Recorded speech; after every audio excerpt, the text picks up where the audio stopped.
নমস্কার, শুরু করছি আজকের চতুর্থ স্তম্ভ। আমি ইন্দ্রাণী। এর আগে একদিন দেখিয়েছিলাম, আজ আবার ছবিটা দেখাচ্ছি। আবার দেখুন, 3 জন মহিলা 3 জন শিশুর জিরিবামে এক রিলিফ ক্যাম্পে জ্বালিয়ে দেয় দুষ্কৃতীরা। তার আগে একজন মহিলাকে ধর্ষণ করে জ্যান্ত পুড়িয়ে মারা হয়। তারপর থেকে এরা নিখোঁজ ছিল। এদের লাশ পাওয়া গেছে। ভাবুন, 2.5 মাসের শিশু সন্তান, সে মারা গেল জাতি দাঙ্গায়।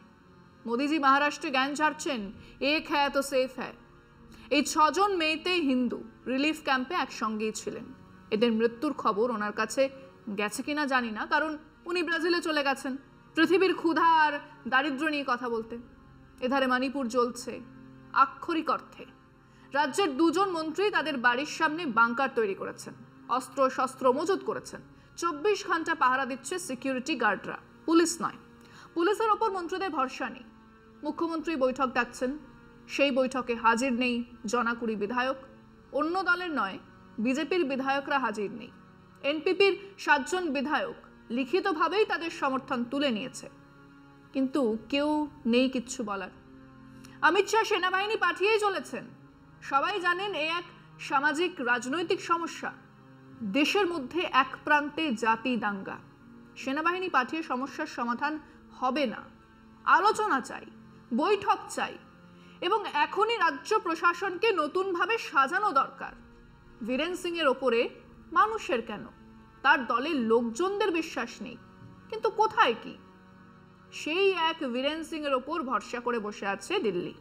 মণিপুরে নতুন করে জাতি দাঙ্গার আগুন ছড়িয়ে পড়ছে নতুন নতুন জায়গাতে। মানুষের লাশ, রক্ত, কান্না আর ঘেন্নার পাহাড়ের ওপর বসে মোদি শাহ রাজনীতি করেই যাচ্ছেন। মোদিজি বা এই বিজেপি সরকার মণিপুর নিয়ে কথা বলতে রাজি নন কেন? কেন ডাকছেন না সর্বদলীয় বৈঠক? মণিপুরে যা ঘটেছে, যা ঘটছে তা এক জাতি দাঙ্গা। ধর্মকেও কাজে লাগানো হয়েছে। বিজেপির এক সুপরিকল্পিত চক্রান্তের পরেই এই দাঙ্গা শুরু হয়েছে।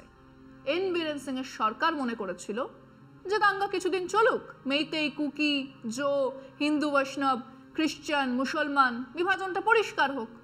সংখ্যাগুরু মেইতেইদের সমর্থন তো আমাদের হাতেই থাকবে। ওদিকে কুকি, জো বা রাজ্যের মুসলমানরা তো এক জায়গায় আসবে না।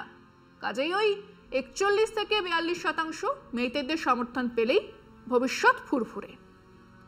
কিন্তু সে দাঙ্গা সামাল দেওয়া যায়নি, দেওয়া যায় না।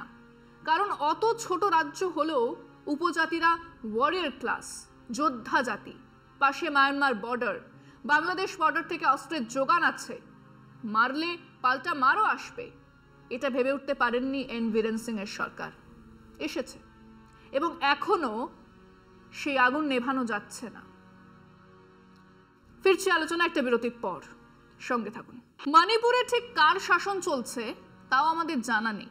মধ্যে বলা হয়েছিল 355 ধারা অনুযায়ী একজন সামরিক প্রশাসককে বসানো হয়েছে, যার নেতৃত্বে আইন শৃঙ্খলার দেখরেখ চলবে। কিছুদিন পরেই মুখ্যমন্ত্রী সাংবাদিক সম্মেলন করেই জানিয়ে দিয়েছেন আইন শৃঙ্খলা তার হাতেই আছে। সেনাবাহিনী আনা হয়েছে। তারা কোন রেজিমেন্ট, কোন জাতির, সেসব তথ্য আগেই ফাঁস হয়ে গেছে। স্বাধীন ভারতবর্ষের এই ঘটনাই প্রথম সেনাবাহিনীর কমান্ডার, তার নাম জাতি প্রকাশ্যে আসার কোনো ঘটনা আজও ঘটেনি।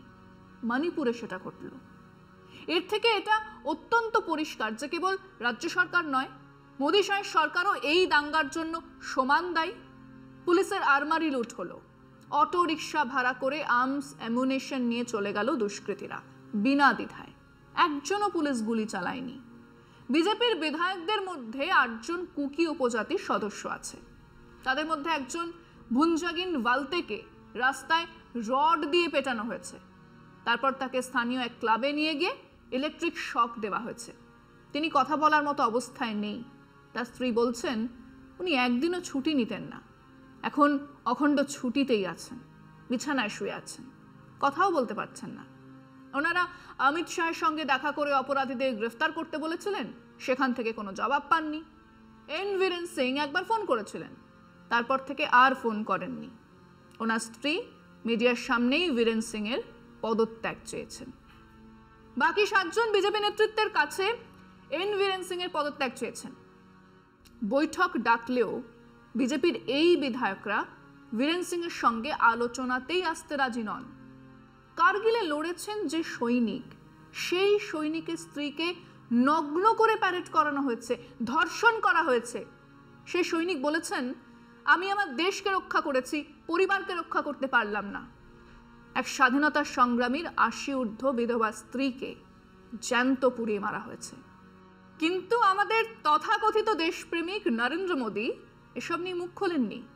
তার মুখ খোলানোর জন্যই এই অনাস্থা প্রস্তাব আনা হয়েছিল।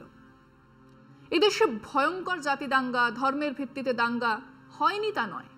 অসমে বঙ্গাল খেদাও হয়েছে, সরকারি পৃষ্ঠপোষকতাতেই হয়েছে, হাজারের বেশি মানুষ মারা গেছেন।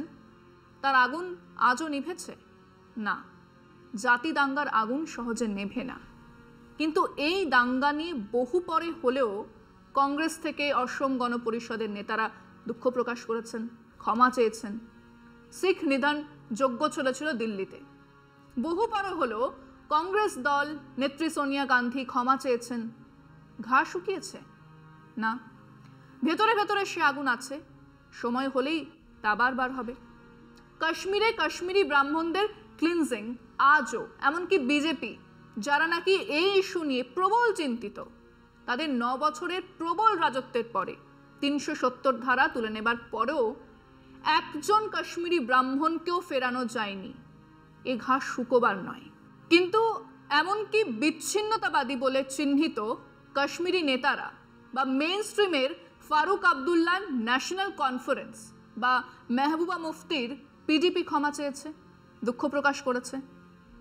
2002-এর গুজরাটে স্টেট স্পন্সর্ড রাইট, 1100-র বেশি মানুষ খুন হয়েছেন, বাড়ি জ্বলেছে অসংখ্য, জ্যান্ত পুড়িয়ে মারা হয়েছে প্রাক্তন সাংসদকে, ধর্ষিতা হয়েছেন অসংখ্য মহিলা।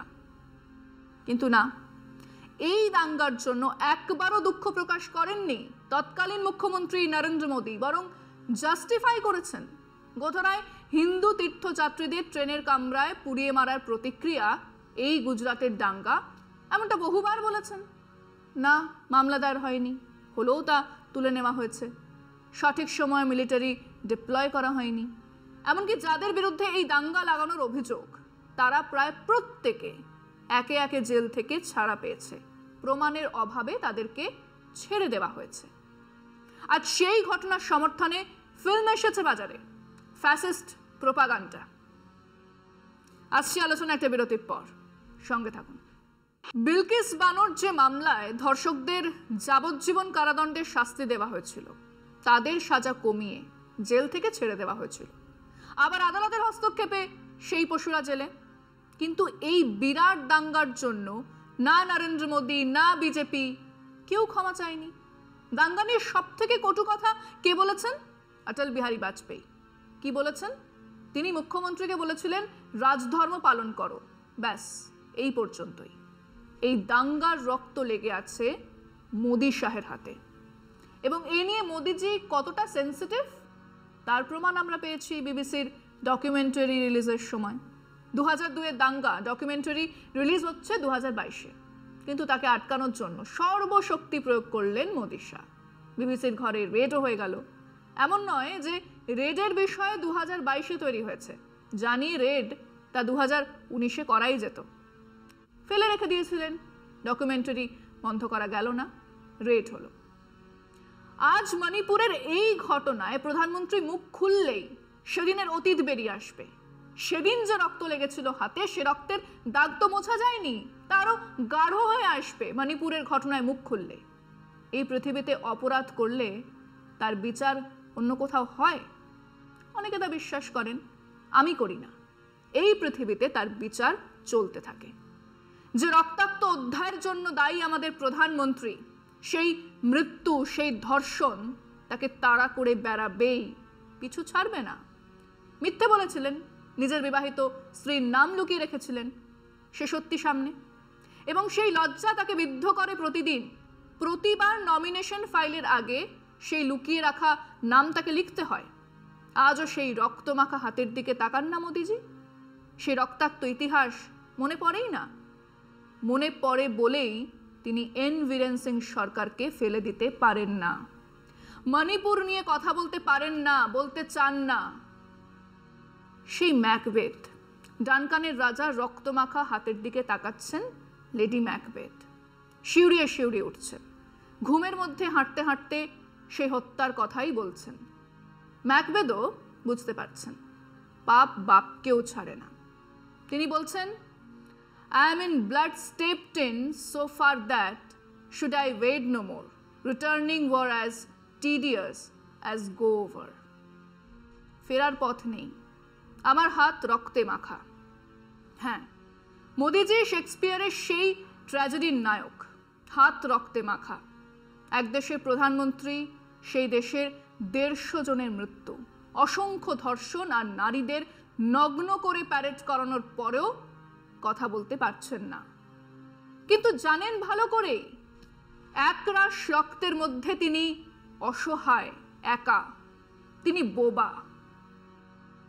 এক নদী রক্ত, পাহাড় উঁচু লাশের পাহাড়, আর লক্ষ মানুষের কান্নার ঘেন্নার মাঝখানে বসে আছেন মোদি শাহ। আজ এই পর্যন্তই। শুভরাত্রি।